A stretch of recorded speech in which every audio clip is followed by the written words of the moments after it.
عطور للشخصيات القوية والخطيرة بيسألني بالتعليقات أخونا تميم. رح أعطيك 10 عطور للشخصيات القوية الخطيرة والواثقة من نفسها.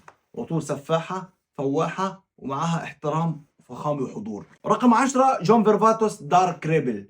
صح أداؤه مش كتير عالي لكن فخم جدا للاجتماعات السريعة أو للمشاوير الخطيرة.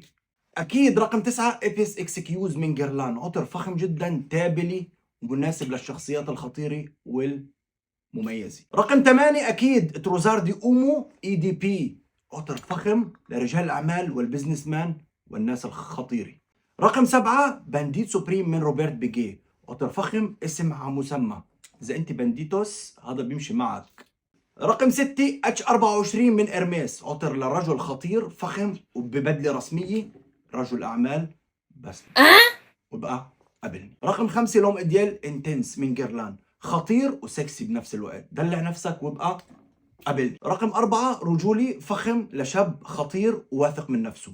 ديور فahrenheit الاصدار الجديد ال 75 ملي. رقم 3 بولو جرين الاصدار القديم. عطر رجالي فخم جدا لرجل معه فلوس كتير، اعمال، خطير وواثق من نفسه. رقم 2 عطر خاص من مصممة قطرية اسمها حياة. عطر اسمه دون جوان سموكي. عطر فخم جدا مناسب لإنسان على اسمه دون جوان.